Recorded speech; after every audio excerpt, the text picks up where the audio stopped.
뭐 아니면 또다. 디지털 금융의 미래를 그리는 싸움이 벌어지고 있다. 금융계에서 멋지게 양복을 차려입은 은행가와 신용카드 회사 경영자 영역이 점점 줄어들고 있다. 대신 어중이 떠중이 같은 인물이 기존 업계를 완전히 따돌리는 폭발적인 혁신을 이끈다. 미국 서부 해안의 유명한 기술회사와 핀테크 스타트업에서 다양한 분산 금융 애플리케이션 개발사에 이르기까지 앞다투어 디지털 금융을 재편하고 있다. 2022년 규제 기관들은 대응책을 마련하고 견해를 분명히 밝혀야 한다. 금융의 디지털 혁명은 세 가지 광대한 트렌드를 포함한다.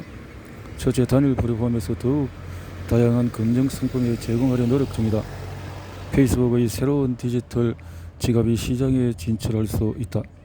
은행 결제 서비스 업체와 대형 핀테크 회사들은 폭넓은 서비스를 제공해서 고객들이 모든 업무를 단일 플랫폼으로 처리하게끔 스타트업들을 계속 집어삼킬 것이다.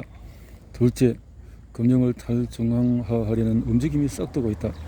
개발자들은 아무 중개자 없이 보안과 신뢰를 보장하는 블록체인을 바탕으로 온갖 종류의 금융 애플리케이션을 만들고 있다. 대체 불가능 토큰과 다른 암호화 토큰처럼 디파이 세계와 관련된 모든 종류의 새로운 자산들이 계속 확산될 것이다.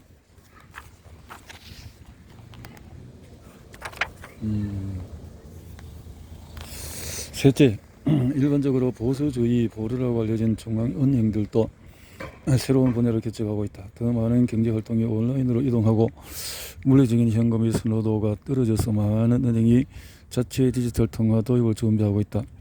2022년에 많은 조치가 취해질 것이다. 중국인민은행은 디지털 위안화를 더 폭넓게 도입할 예정이다. 자메이카, 일본에서 태국의 터키까지 이르기까지 중앙은행들은 다양한 테스트와 시범 사업을 수행한다. 대형 선진국들은 자체 디지털 통화 테스트에 한 걸음 더 다가갈 것이다.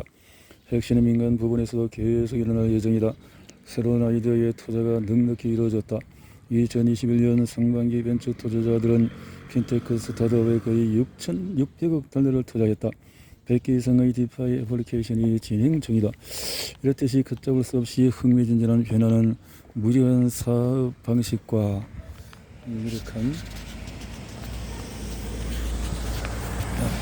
엄청난 수수료, 여러간 고객 서비스가 떠오르는 기존 소음의 금융과 극명한 대조를 이룬다. 새로운 금융에는 좋은 점이 많다. 고객 측면에서 보이는 기술을 통해서 저렴한 비용에 더 나은 서비스를 제공하는 시스템을 뜻한다. 금융 포용을 잘 사는 나라도 겪는 문제로서 2018년 미국인 5명 중에 1명은 은행을 이용하지 못하거나 금융 서비스를 충분히 받지 못했다. 소규모 기업은 대부분 자금을 조달하기 힘들다. 단 경쟁 때문에 기본 기업의 막대한 마진이 줄어들 것이다. 잘 사는 나라에서 가난한 국가로 성공하는 것처럼 외국으로 돈을 보내려면 여전히 비용이 너무 많이 든다. 그리고 사람들은 온라인 생활에 늘어나기 때문에 금융은 디지털화를 늘릴 뿐 아니라 오락가 쇼핑 같은 데는 디지털 활동에도 깊숙이 녹아들어야 한다. 하지만 이런 가능성을 실현하려면 빠른 변화에 따르는 위협도 막아야 한다. 투자자의 위험을 들어보자. 몇 가지 새로운 핀테크 아이디어가 성공할지 모른다. 다른 아이들은 흐지부지 되어서 투자자들이 손해를 볼 것이다. 암호화폐 투기꾼 우리도 비슷한 처지에 놓일 수 있다. 2021년 8월 누군가 그랬듯이 돌덩이 쌓인 NFT에 130만 달러를 지원한 것은 현명한 투자가 아니었을지도 모른다. 고객 측면에서 보면 금융 플랫폼이 데이터에 더 많이 접근하면서 시장 지배력을 남용할 위험이 생긴다. 새로운 금융시장은 신용사기에도 취약할 수 있으며 탈중앙화 세계에서 어떻게 어디서 돌려받을 수 있을지 명확하지 않다. 따라서 기저기관의 위험을 막으면서도 잠재력을 보존하는 역할을 맡아야 한다. 금융회사와 기술기업의 경계가 더 모호해지고 고객 데이터 축적의 가치가 높아짐으로써 개인정보 보호와 보안이 무엇보다도 중요해진다. 하지만 필수적인 자금 세탁 방지 견제 장치들은 타협하지 않고 준비해야 한다. 민간 금융 서비스와 마찬가지로 중앙은행의 디지털 통화도 이런 점을 고려해야 한다. 적임자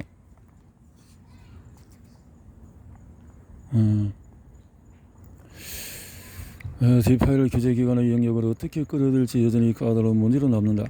미국의 주요 금융감독기관인 증권거래위원회의 게리 겐슬리의 위원장이 한때 매사추세츠 공과대학에서 블록체인 기술 강의를 했던 것이 다행이다. 2조 5천억 달러에 상당한 암호화 자산은 경제적인 전망이 높아질 수 있듯이 금융 시스템 전반의 위험을 초래할 수 있다. 하지만 업계는 거의 이념적으로 계속 규제에 반대하고 로비의 영향력을 키우고 있다. 디지털 금융 지지자들은 업계의 미래를 위해서 그동안 자신들의 계획을 세웠다. 이제 규제 당국들이 자기 생각을 밝혀야 할 때가 왔다.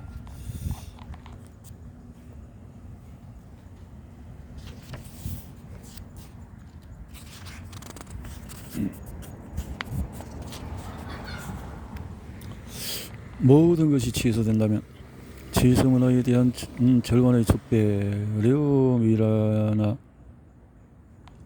지금까지 2020년대를 대표할 캐치프레이즈를 찾는 역사가들에게 취소 문화도 나쁘지 않은 선택이다. 지난 2년 동안 여행, 결혼식, 해외, 또 스포츠 행사, 선거, 유명인, 지식인, 유명하지 않은 공인 그리고 심지어 들어본 적이 없는 사람들까지 취소할 수 있는 거의 모든 것들이 취소되었다. 팬데믹은 현실에서 인간의 접촉과 관련된 모두를 취소시켰다. 활동가, 언론인과 쉽게 화를 내는 사람들이 나머지 전부를 취소했다. 최악의 팬데믹 상황에 물러가면서 적어도 접종 가능한 인구 대부분의 백신을 맞은 나라에서 행사 취소가 줄고 있다. 시민이 투표소에서 직접 투표를 한다. 스포츠 스타는 관중 앞에서 시합을 벌인다. 나이가 들어가는 뮤지션 컴백 투어를 재개한다. 사람들이 화면에서 물러나고 피와 살을 지닌 인간의 소셜미디어와 뉴스 방송의 캐리커처보다 더 복잡한 존재라는 사실을 기억하기 때문에 개인의 취소도 줄어들 수가 있다. 모두가 안타깝다. 재택근무와 불필요한 비행기 탑승 조리기, 노래 배우기 등 팬데믹 동안에 생긴 어떤 습관들은 유지해도 된다. 사람이 대상이 아니라면 무언가 취소하기도 그 중의 하나다. 대표적인 예가 올림픽이다. 일본에 늘어나는 확진자 수와 느린 백신 때문에 취소 상황이 되었지만 세계는 끝낼 수 있는 황금 같은 기회를 흘려보냈다. 하지만 2022년 새로운 기회가 등장한다. 동계올림픽이 2월에 베이징과 주변 지역에서 열릴 예정이다. 이미 일부 국가는 중국의 위구르 조카 처우와 홍콩 탈압을 이유로 보이콧을 주장한다. 하지만 왜 이번 올림픽만 중지해야 하나? 지난 30년 동안 지속 불가능이 된 재정과 환경 비용을 포함해서 여러 이유를 고려하면 영구적으로 취소해도 된다. 골치 아픈 도핑 때문에 많은 결과가 무의미해진다. 인간의 신체 능력 한계가 보이는 사실도 마찬가지다. 남자 100m 달리기 세계 기록은 깨진 지 10년이 넘었다. 그리고 지구온난화 때문에 동계올림픽은 어차피 오래 못 갈지 모른다. 취소할 수 있는 스포츠 경기는 아주 다양하다. 2022년 남자 축구 월드컵을 유지하는데 성공한 카타르는 부패와 노동자 착취 혐의로 최면이 말이 아니다. 2022년 여자 크리켓 월드컵은 시대에 뒤떨어진 하루짜리 방식의 공개 행사처럼 열린다. 그리고 미국의 슈퍼볼은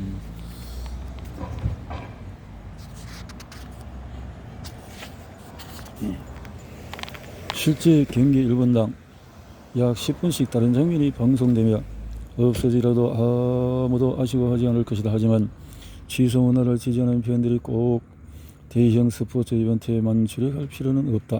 기업인과 정치인이 다보스에 모여서 세계를 구했다며 서로 등을 토닥주는 세계 포럼 연례회의를 취소해야 한다는 소리가 높다. 그리고 한층 일상적인 환경 속에서 취소할 대상이 많다. 직장에서는 무급 인턴십, 팀 빌딩 훈련, 줌, 회식, 넥타이, 팬데믹으로 이미 사망했을 수도 있다. 그리고 거의 모든 회의가 포함된다. 그와 그 확실한 대상으로 낙엽 선풍기, 엘리베이터 음악, 자동차 알람, 그리고 학부모, 교사, 대면 상담을 들을 수 있으며 이런 팬데믹 동안에 취소되었고 무연 취소된 상태로 남아야 한다. 모순처럼 들리기지만 과도한 취소 비용과 마찬가지로 온라인에서 가상 예약에 부과하는 서비스 수수료로 만족들 알려주세요 같은 질문과 쿠키의 배너는 이미 오래전 취소 기간이 지났다. 호텔에서는 지구를 구하는 척해도 실제로는 단지 세탁비나 주기로는 귀찮은 수건 안내만 또한 없애도 된다. 보건당국은 완전히 백신 접종과 검사를 마친 승객에 대한 격리 요구 신속하게 없애야 한다. 유럽과 미국에서 1년에 2번쯤 짜증나게 다른 날짜의 시기를 맞춰야 하는 일이 없어져야 하듯이 미국의 필리버스터 규정도 사라져야 한다. 그러고 보니 서머타임이 변하지 않도록 시간을 조금이라도 바꾼다는 생각 자체를 취소해야 한다. 도로에서는 엄청나게 시끄러운 배기음 때문에 짜증나는 오토바이와 함께 대형 SUV 차량이 사라져야 마땅하다. 취소 캠페인을 하기에 너무 사소한 것은 없다. 모든 것을 취소하자. 취소하려면 클릭하세요. 자, 대부분 가능하다. 어떤 것들은 취소하기 힘들 수가 있다. 소셜미디어 플랫폼들은 무엇보다도 정치적인 양극화를 악화시키고 해로운 가짜 정보가 퍼지게 하며 자유민주주의의 기반을 약화시켰다. 따라서 페이스북, 인스타그램, 트위터, 유튜브 원칙적으로 모두 취소해야 한다. 하지만 문제가 있다. 취소 캠페인이 성공하려면 이런 서비스가 제공하는 플랫폼에 기대해야 한다. 이들을 취소하면 취소 자체를 취소하게 된다. 그러면 아마도 너무 멀리 나가게 된다. 멀리 나가게 된다.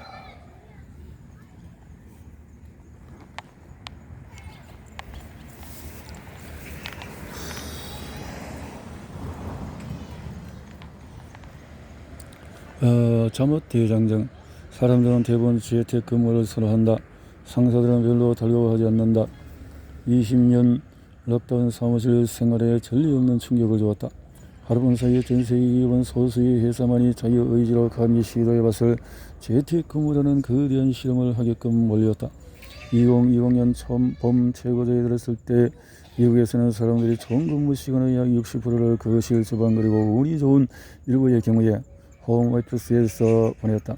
재택근무라는 실험의 결과가 나왔으며 새로운 근무 방식 중 상당수가 유지될 것이다. 시사한다. 그리고 결과는 좋을 것이다. 근로자에게 대규모 재택근무 실험은 꽤 성공적이었다. 누구나 새로운 체제에 적응하기는 쉽지 않고 특히 작은 아파트에 살거나 자녀와 함께 홈스쿨링을 하는 사람들은 더욱 힘들다. 하지만은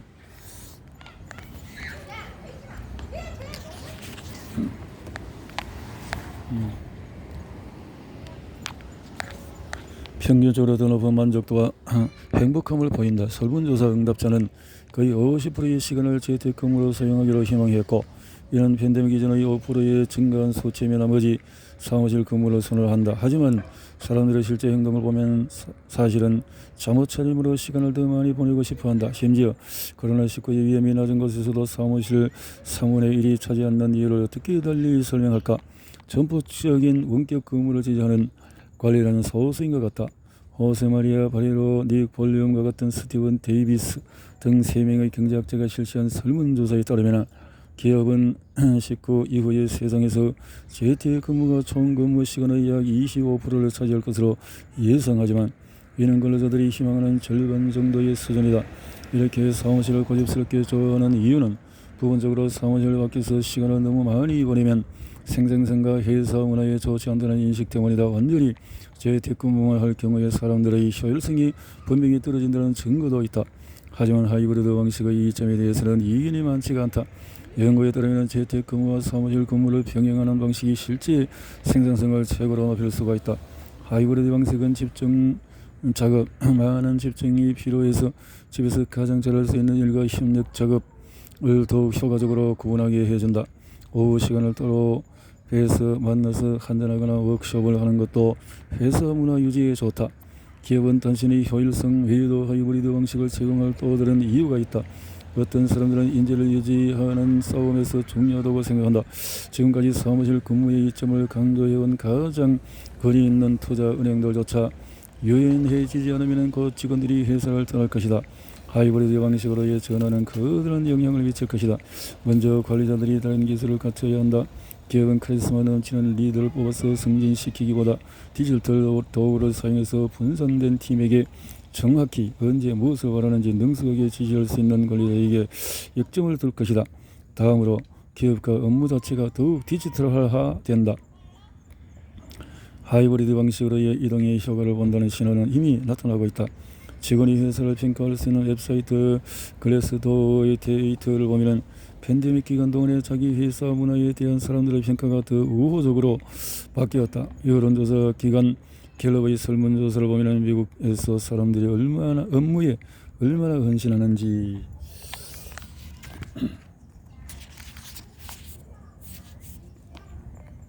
대략 가능할 수 있는 직원 몰입도가 사상 최고점에 가깝다. 부분적으로 동료와 관리자와의 연대감이 반영된 결과다. 하지만 실제로 근로 환경이 개선되었다는 사실을 보여주기도 한다. 2022년에는 더 많은 변화가 예상이 된다. 많은 회사가 사람들을 사무실로 출근하게 하려면 더 큰 노력이 필요하다는 것을 안다. 그 노력이란 피트니스 센터와 좋은 음식 같은 복지 혜택 투자를 의미한다. 그리고 정부는 재택 근로자를 인정하고 보호하려면 고용법이 발전해야 한다는 사실을 깨닫고 있다. 하지만 재택근무 실험에 불편한 측면이 있다. 모든 사람이 혜택을 받지는 못한다. 부유한 나라에서도 대다수 근로자가 업무 처리를 위해서 물리적으로 출근해야 한다. 팬데믹이 일어나기 오래전부터 높은 급여를 받고 지적으로 자극받는 근로자와 낮은 급여를 받는 서비스 근로자 사이에 격차가 나타났다. 재택근무의 증가는 더 유형의 근로자 사이의 분열을 심화시킬 것이며 누구도 그 결과를 예측하기가 힘들다. 노동자의 해가 되는 이유는 2020 켈런 윌리엄스.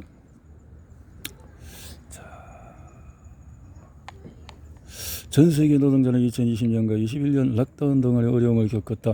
팬데믹이 발생한 첫 해에 전 세계 노동시간이 9% 감소했다. 일부 국가에서는 실업률이 너무 빨리 치솟아서 사회보장 컴퓨터가 고장이 났다. 급여가 낮거나 자격 요건이 낮은 노동자가 직격탄을 맞았다. 일부 분석가는 팬데믹 때문에 이런 노동자들이 일자리를 찾기 힘들어하거나 로봇에게 일을 빼앗기는 힘든 시대가 올 것이라고 걱정한다. 하지만 반드시 비판적으로 볼 필요는 없다. 이미 선진국 전역에서 노동시장은 예상보다 호조를 보였다. 2020년 중반쯤에 대부분 부자들이 나라를 모인 OECD 2차 코로나19 감염이 일어날 경우에 21년 말 기준으로 OECD 전체 실업률을 약 9%로 조정했다. 실제로 많은 나라에서 3차 또는 4차 바이러스 유행이 일어났다. 하지만 실업률은 예상보다 나쁘지 않고 좋았다. 현재 약 6%. 유로존 국가처럼 대체로 회복이 느린 나라도 빠르게 반등했다. 세 가지 요인으로 노동계는 2022년에도 계속해서 예상치를 넘어설 것이다. 첫 번째는 재택근무 때문이다. 팬데믹 이전보다도 사람이 사무실 밖에서 일하는 시간이 약 5배 늘어나서 행복과 생산성이 모두 높아질 것으로 보인다. 두 번째는 자동화와 관련이 있다. 많은 경제학자는 팬데믹 때문에 인공지능을 지원하는 기기가 일자리를 대체하면서 로봇의 증가를 예상한다.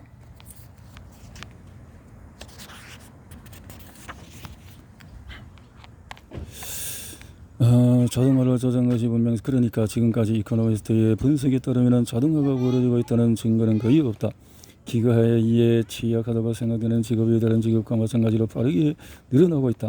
세 번째 요소는 정책과 연관이 있다. 팬데믹의 결과로 정치인 중에서 중앙은행은 인플레이션이나 공공부채 감축 같은 다른 목표보다도 실업에서의 깊게 관심을 두게 되었다. 이는 2007년, 2009년 금융위기 이후의 방식과 다르며 한 가지 이유는 당시에 고용 없는 회복이 나타났기 때문이다. 제롬 파월 연방준비제도 이사회 의장은 고용이 상당히 확대될 때까지 통화정책 유지를 약속했다. 유로존 정치인들은 예전보다 긴축에 덜 매달린다. 결과적으로 노동자들은 몇 년 전보다도 협상력이 강해졌다. 이미 미국에서는 월간 퇴직자 수가 사상 최고치에 가깝다. 저임금이나 나쁜 조건을 내건 고용주는 사람을 뽑기가 힘들다. 선진국 전역에서 사상 최고인 3천만 개의 일자리를 채우지 못하고 있다. 노동자의 힘이 너무 세면 인플레이션 효과가 날 수 있다. 고용주도 어느 정도의 협상력이 필요하다. 하지만 지난 10년 동안 대부분 기업이 우세했다. 근로자의 해를 두려워할 필요가 없다. 자.